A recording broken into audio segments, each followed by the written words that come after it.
Perkembangan pandemi COVID-19 dan kebijakan physical distancing yang diberlakukan saat ini berdampak pada aktivitas ekonomi masyarakat, tak terkecuali penyandang disabilitas.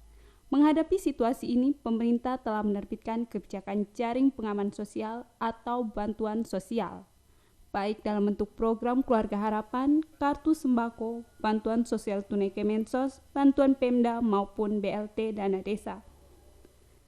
Diharapkan kebijakan ini dapat membantu masyarakat dengan tetap mengedepankan prinsip ketepatan, keadilan, dan juga kebermanfaatan.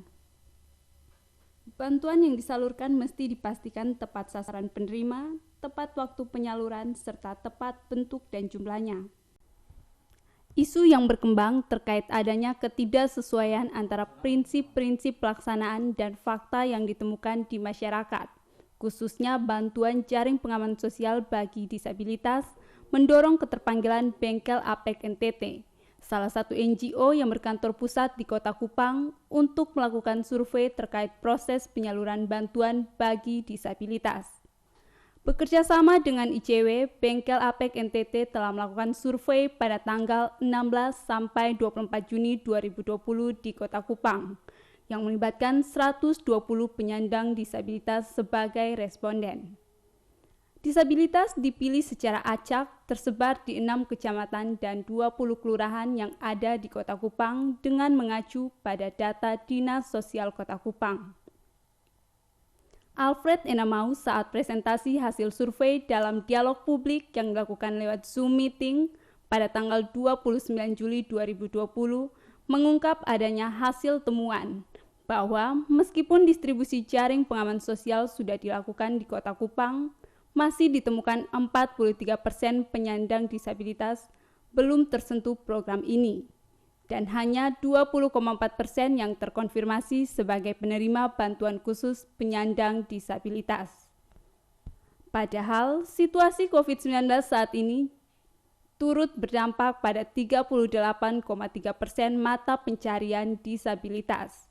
Akibatnya, usaha disabilitas mengalami kekurangan pembeli atau pelanggan, bahkan 10,9% disabilitas mengaku usahanya bahkan terpaksa ditutup.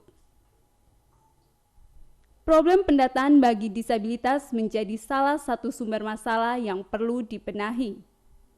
Meskipun Dinas Sosial Kota Kupang telah membenahi sistem pendataan lewat aplikasi Sistem Informasi Penyandang Disabilitas oleh TKSPD, namun dalam surveinya Bengkel APEK masih menemui fakta 51% disabilitas yang tidak didata sebelum pandemi COVID-19.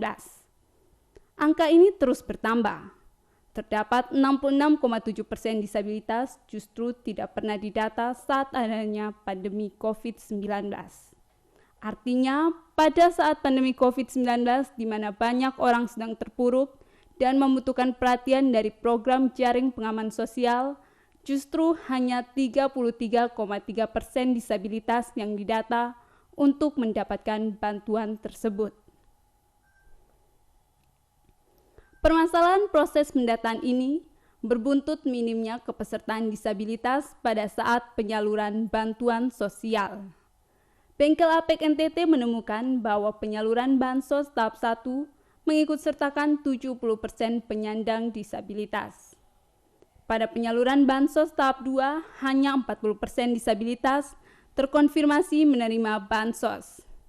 Pada tahap 3 terjadi lonjakan sangat besar, yaitu 50% disabilitas justru tidak tercover sebagai penerima bansos. Artinya, hanya ada 14% disabilitas yang bisa menikmati bansos tahap 3 selama pandemi COVID-19. Selanjutnya, Bengkel APEK NTT merekomendasikan beberapa poin. Yang pertama, pemerintah Kota Kupang perlu melakukan pendataan yang lebih merata untuk penyaluran bansos selanjutnya.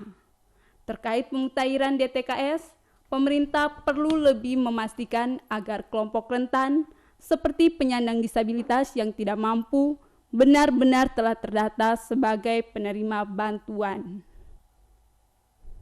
Kedua, dalam proses penyaluran bantuan sosial diharapkan lebih tepat waktu agar warga terbantu. Bantuan yang terlambat tiba berpotensi menimbulkan masalah baru, misalnya hutang serta masalah ekonomi baru lainnya. Ketiga, pemerintah perlu melakukan evaluasi penyaluran. Adanya dugaan pemotongan dalam penyaluran bansos perlu ditelusuri lebih lanjut.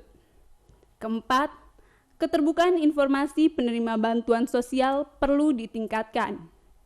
Informasi yang dapat diakses warga memungkinkan mereka secara mandiri mengecek status kepesertaannya dan mengoreksi apabila ada penyaluran yang diduga kurang tepat.